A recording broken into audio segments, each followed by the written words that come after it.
High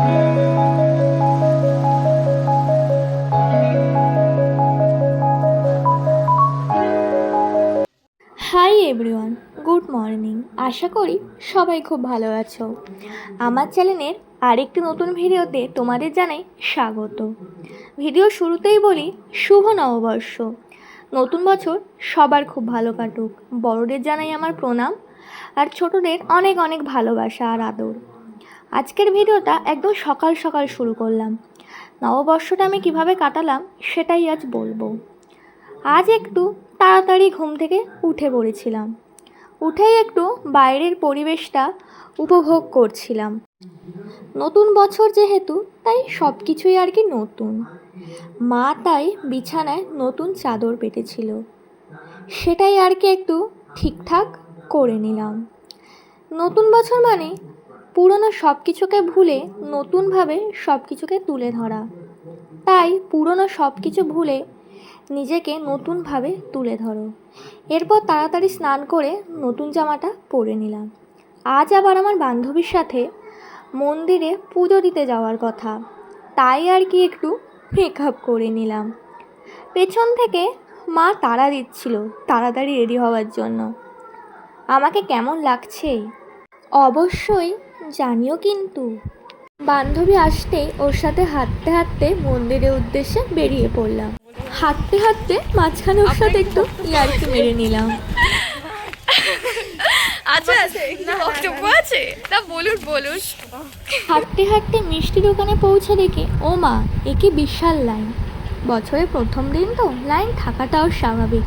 তাও ভিড় ঠেলে মিষ্টি নিয়ে মন্দিরে চলে এলাম। ওই যে দূরে চূড়া দেখা যাচ্ছে, ওটাই আমাদের কাকদ্বীপে খুবই জাগ্রত মা কালীর মন্দির। মন্দিরেও লাইন ছিল না বলবো না, ভালোই লাইন ছিল।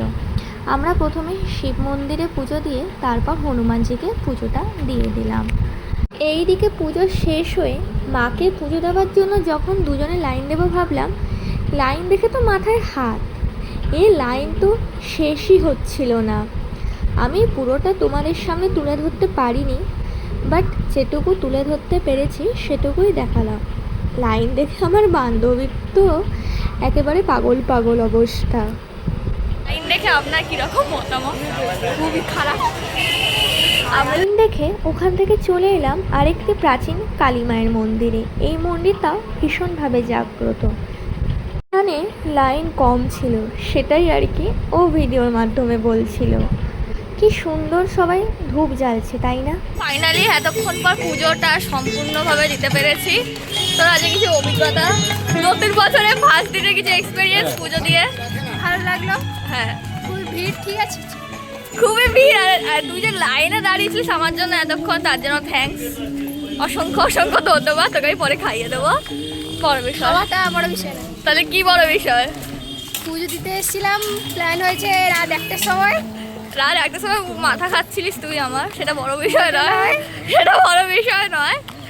মন্দির থেকে ফিরেই আমি বেরিয়ে পড়েছিলাম মামা বাড়ির উদ্দেশ্যে। প্রত্যেক বছর ছোট থেকে পয়লা বৈশাখ আমার মামা বাড়িতেই কাটে। যেতে যেতে নিজেকেই একটু দেখিয়ে নিলাম আর কি। ওই যে দূরে দেখা যাচ্ছে, ওটাই হলো আমার মামা বাড়ি। আজকের নববর্ষ স্পেশাল মেনু নিরামিষই হয়েছিল, তাই রান্নার ফাঁকে ফাঁকে একটু ভিডিও ক্লিপ নিয়ে নিলাম তোমাদের জন্য। মেনুতে ছিল ফ্রায়েড রাইস, বেগুনি, কোপ্তা, আলুর দম, আমের চাটনি, পাঁপড়, মিষ্টি দই আর আইসক্রিম। আলাদা করে মিষ্টি দই আর আইসক্রিমের ভিডিওটা তোলা হয়নি আর কি। খেয়ে উঠে আড্ডা মারতে মারতে হঠাৎ প্ল্যান হলো যে আজ সমস্ত গার্লস পার্টি ঘুরতে যাবে। তাই যেমন কথা তেমনি কাজ, টোটো ভাড়া করে বেরিয়ে পড়লাম আমার গার্লস গ্যাংকে নিয়ে। উদ্দেশ্য ছিল পয়লা নভেম্বর, তাই আমার গার্লস গ্যাংয়ের সাথে পরিচয় করিয়ে দিলাম তোমাদের। 5 সুন্দরী, মা, মামি, বৌমণি, বৌদি ভাই, যাকে আমি ছোটোবেলা থেকে দিদি বলেই ডাকি, আর আমি। সবাই হেঁটে হেঁটে আসছিল, আমি একটু অ্যাস্থেটিকভাবে ভিডিও করার চেষ্টা করছিলাম।